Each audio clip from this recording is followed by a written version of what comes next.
Imagine a community that promised heaven on earth, a place where sin was erased, jealousy forbidden, and everyone belonged to everyone.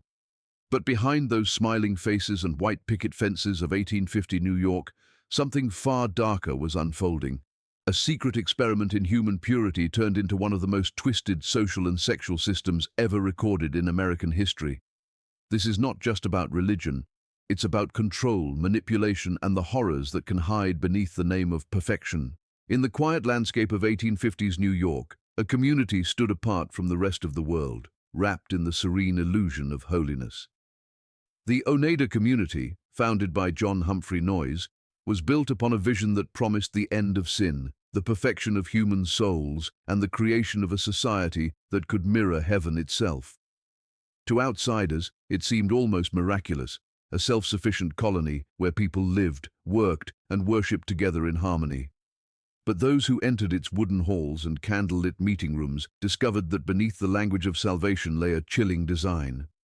What began as a movement towards spiritual equality soon twisted into a system that blurred the boundaries between devotion and domination, a place where religion became the mask for control and obedience was the cost of belonging. Noyes had once been a preacher, exiled from conventional churches for claiming he had achieved sinless perfection. He believed that through faith and discipline, one could live without sin, without guilt, without moral error. It was a dangerous belief, one that gave him godlike authority in the eyes of his followers.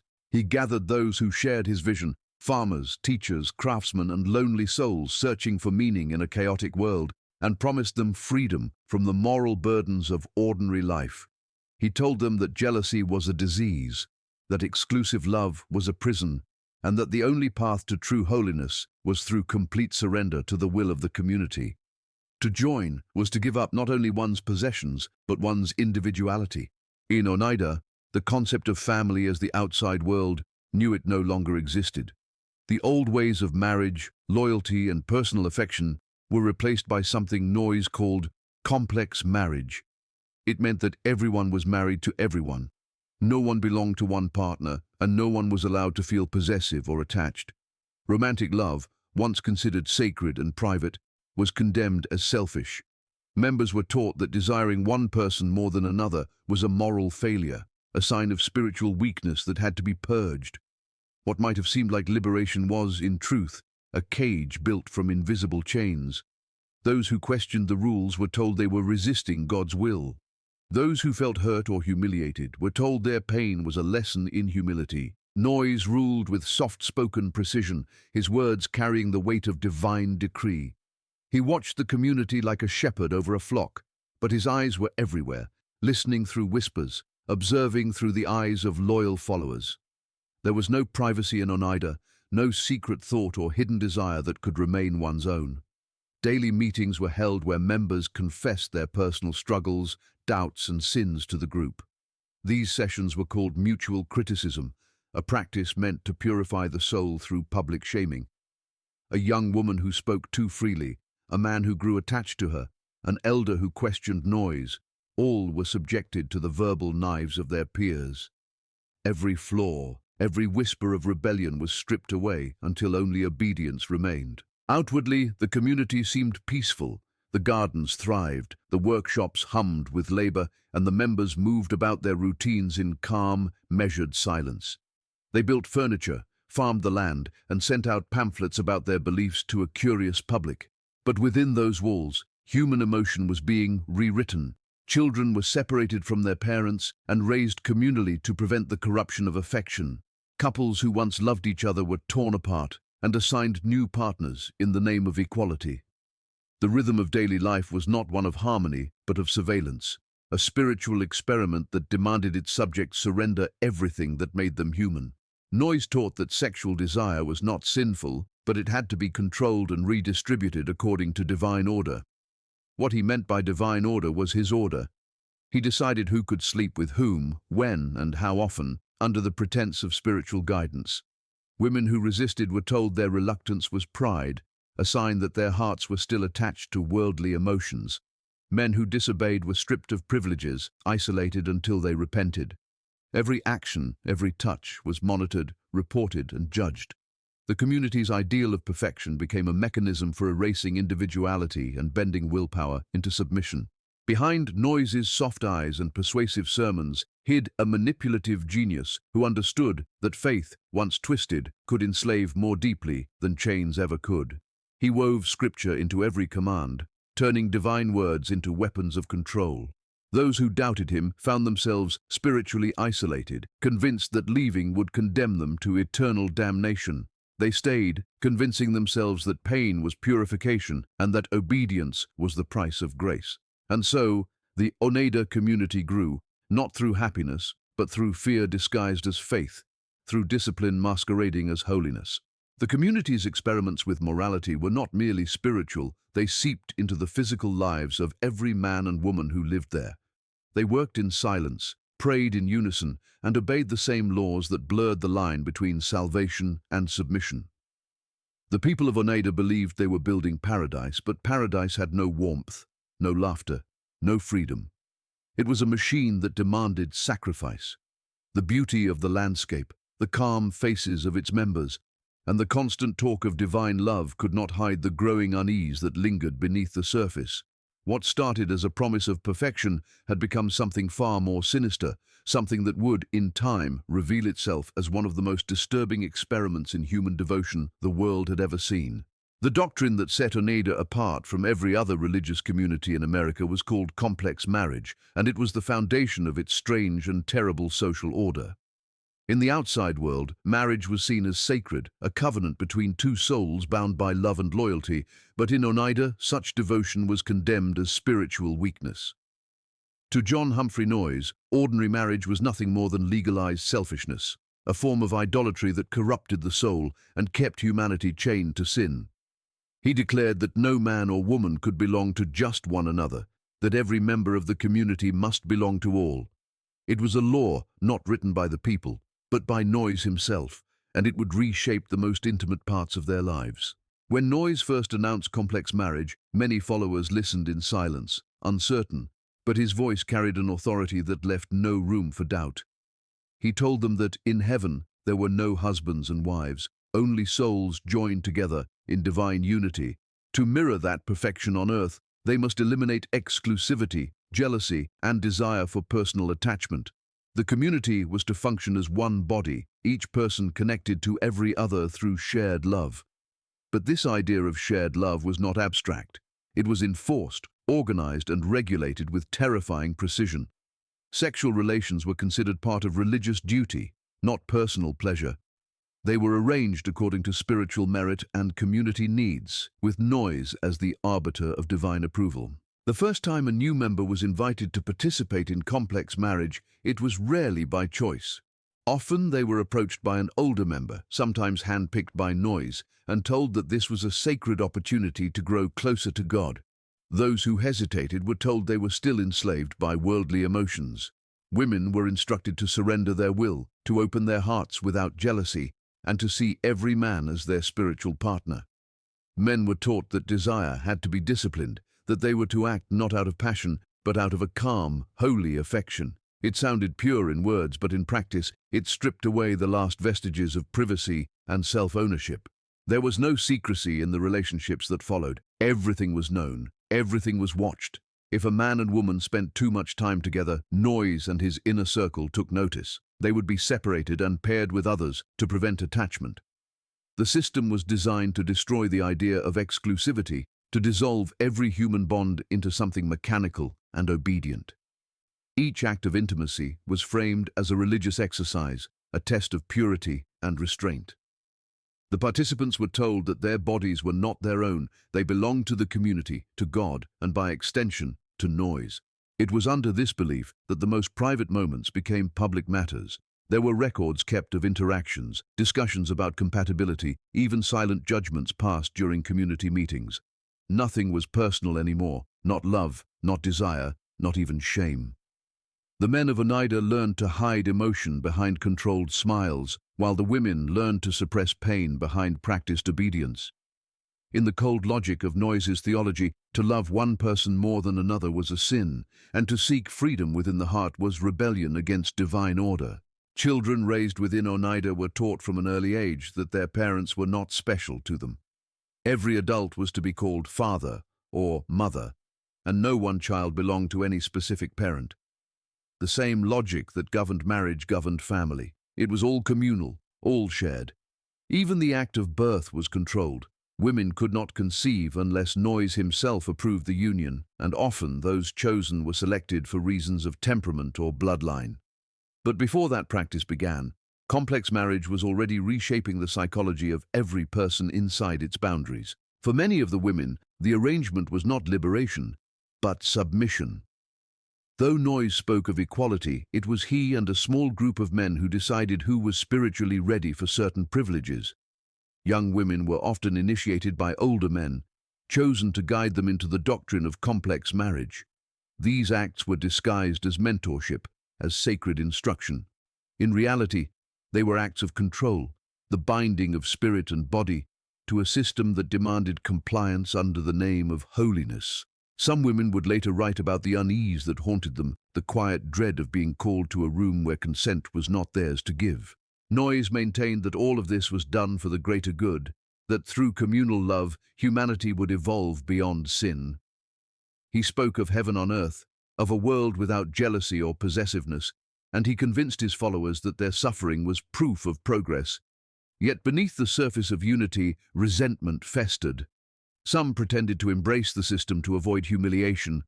Others numbed themselves to feeling altogether. The community became a place of hollow smiles and silent despair, where people acted out rituals of purity while hiding the wounds that purity inflicted. And still, Noyes preached that they were chosen, that Oneida was the light of a new world, a city on a hill where divine love replaced human frailty.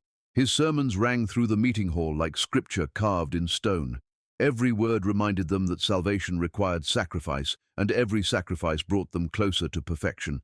Under his gaze, no one dared to speak of loneliness or longing. The community thrived in appearance, working fields, making silverware, publishing religious tracts, but the true labor was the endless suppression of the self. Complex marriage was not a bond of love. It was a mechanism of control, a spiritual experiment that turned desire into discipline and devotion into obedience.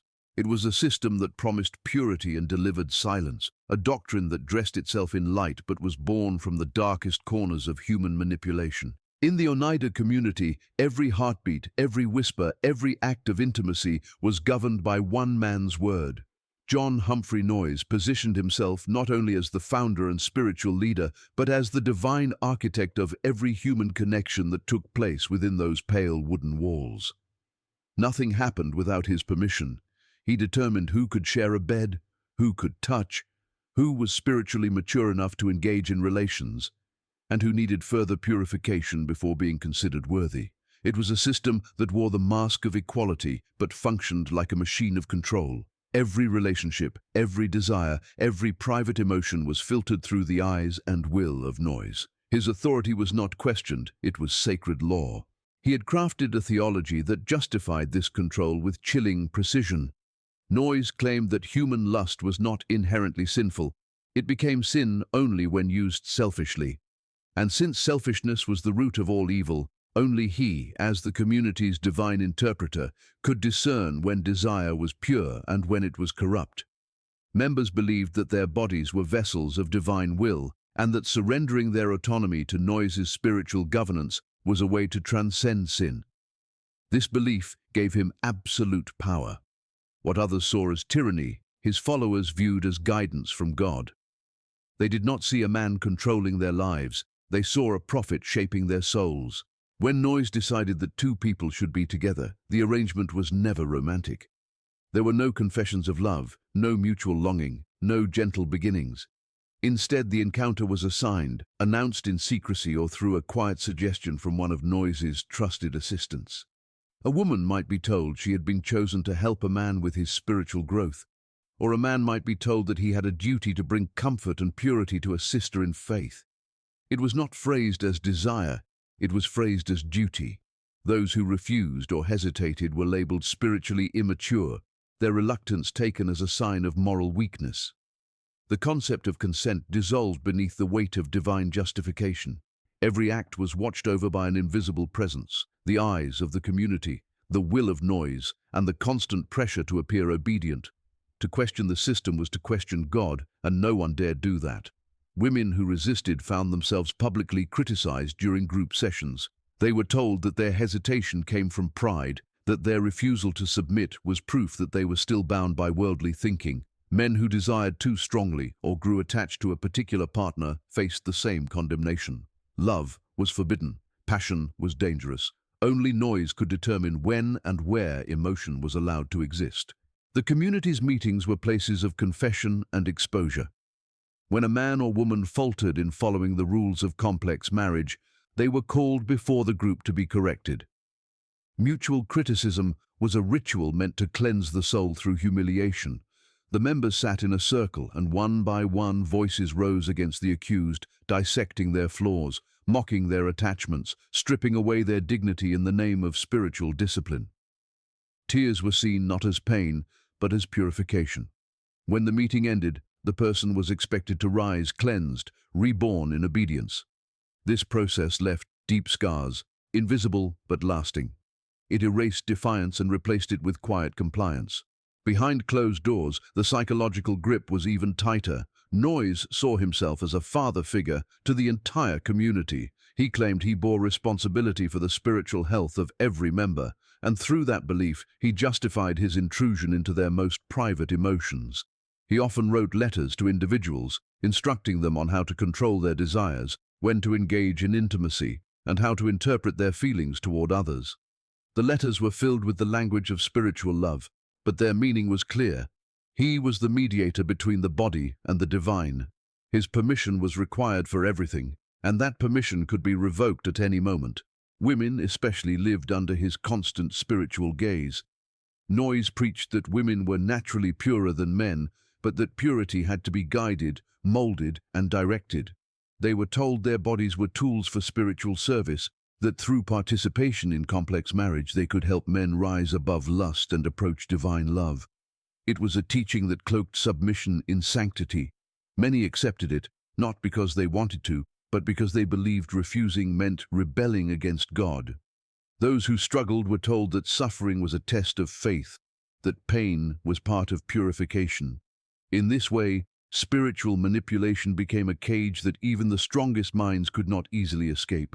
Some members began to sense the contradictions hidden in Noise's words. They saw that the system he preached as equality always tilted in his favor. He took for himself privileges that no one else could claim. His word was final, his desires untouchable, his authority absolute. Yet the fear of losing salvation, the fear of being cast out into the sinful world beyond Oneida's boundaries, kept their doubts locked inside. People convinced themselves that submission was holiness, that to question Noise was to question heaven itself. The community's walls held not only bodies but souls bound by faith and fear in equal measure. There was an eerie calm that hung over Oneida, the kind of silence that comes when everyone has learned to bury their true feelings. The smiles that appeared during communal meals, the laughter that echoed through the workshops, the harmony of daily prayers, all of it concealed a tension that grew deeper with every passing year. The members had been taught to speak in the language of purity, but their hearts beat with unspoken confusion. They could no longer distinguish between devotion and captivity. Each act of intimacy, arranged by the command of their leader, blurred the line between spiritual duty and exploitation. Noise's control was complete, and it was disguised so well that even those under his rule often could not see it. He had replaced the ordinary patterns of life with a system where God's voice and his own had become indistinguishable. When he spoke, it was divine law. When he directed, it was divine purpose. Through this power, he shaped the lives of hundreds, weaving them into a web of obedience so intricate that even those who suffered believed it was for their salvation.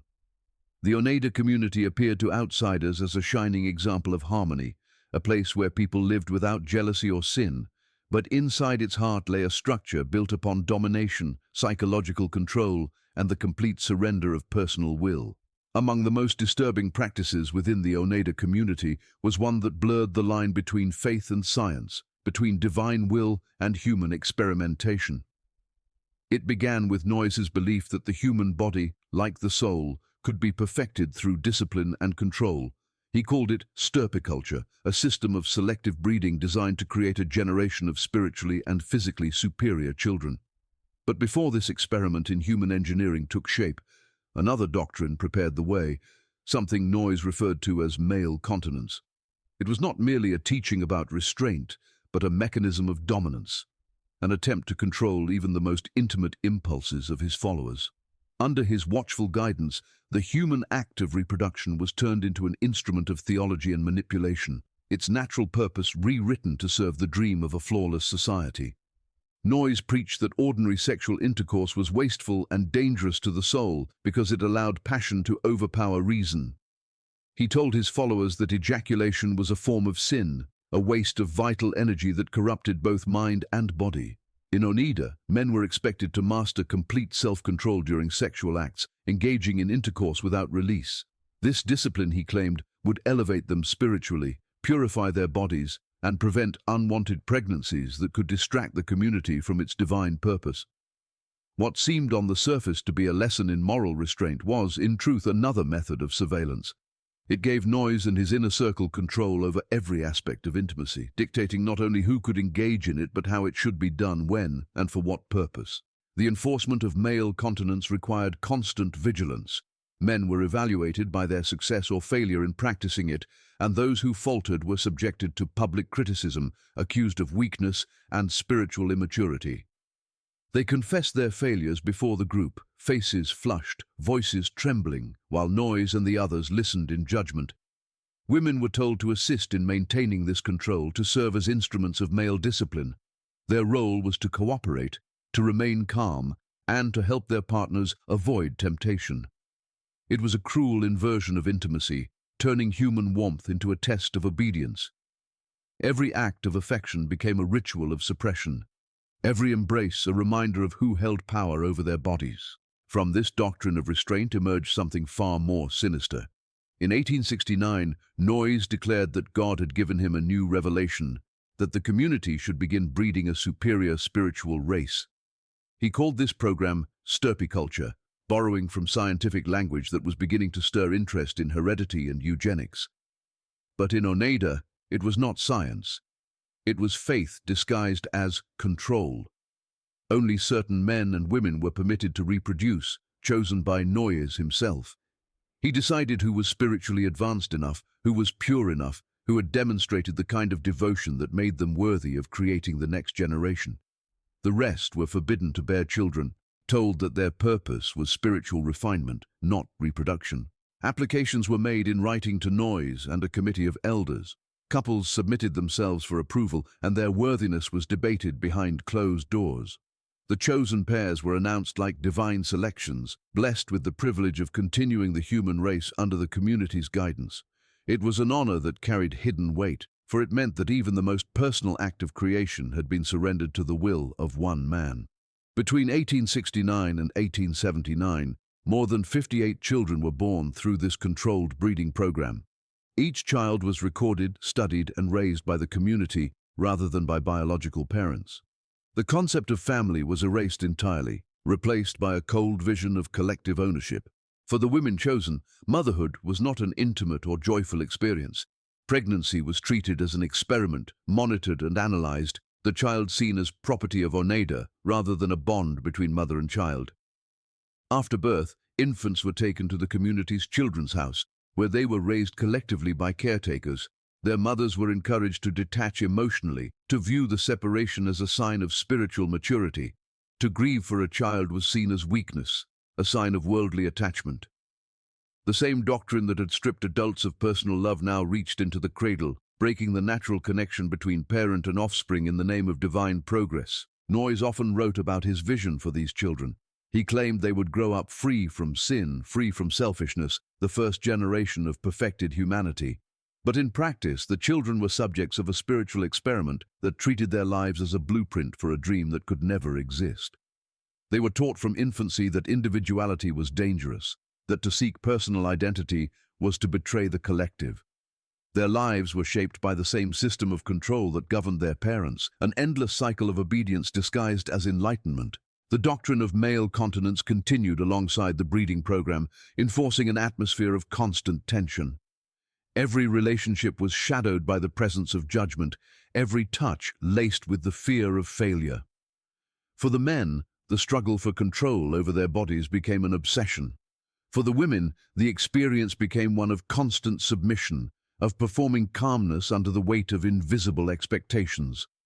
Noise had created a society where even desire was no longer private, where the most intimate parts of human experience were dissected, regulated, and sanctified through his ideology. What made it more disturbing was the serenity with which it was all carried out. The members spoke of purity and progress, of scientific advancement and divine order. They built schools, workshops, and orchards, presenting themselves as models of industry and enlightenment. Outsiders who visited saw well-fed children, productive laborers, and a clean, orderly village. They could not see the quiet suffering beneath the surface, the women who prayed for a moment of genuine affection, the men who lived in fear of spiritual condemnation, the children raised without knowing the faces of their parents. It was a world that pretended to have conquered sin, but had instead replaced it with something colder, something mechanical and unfeeling. Every element of the stirpiculture program, from conception to birth, reinforced Noy's absolute control. He had become the unseen father of the community, directing the flow of human life itself. The members believed they were part of a divine plan, that through their obedience they were participating in the transformation of humanity.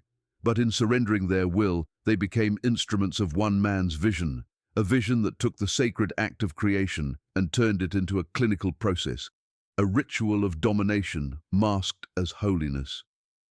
The fields of Oneida thrived, the workshops sang with labor, but beneath the harmony of the surface, a quiet desolation grew, spreading through every heart that once dreamed of heaven and found only the chill of human experimentation. The silence that hung over the Oneida community in its final years was not peace, but exhaustion. Behind the clean rows of houses and the perfectly ordered fields, behind the sermons and the songs of unity, there was a growing heaviness in the air, a weight that pressed on every heart. The members moved through their routines with the grace of practiced actors, smiling on command, praying on schedule, repeating the same words of purity and perfection that had long ago lost their meaning. They had built a world that promised freedom from sin, but the cost of that freedom was submission so deep it had consumed their humanity. The cracks that had always been there, quiet doubts, hidden fears, secret heartbreaks, began to widen, and through them leaked the truth of what Oneida had always been, not a utopia, but a cage.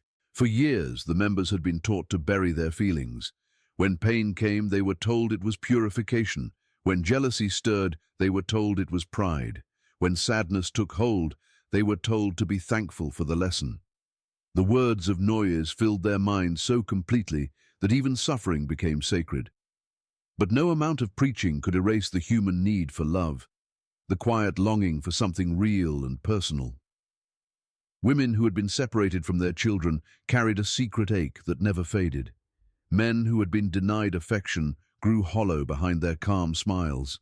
Every rule designed to eliminate sin instead multiplied misery. Beneath the façade of holiness, 1,000 unspoken sorrows grew like weeds beneath the frozen soil. There were whispers among the younger members, quiet conversations in the workshops and dormitories. They spoke of the world beyond Oneida, of cities filled with people who lived and loved freely, of families who could hold each other without fear of sin. For them, the endless rituals and restrictions no longer felt divine, they felt suffocating. The system that had promised equality seemed only to serve the will of one man. The promise of perfection had become a hollow echo that no one dared repeat too loudly. Yet even as doubt spread, the habit of obedience was difficult to break.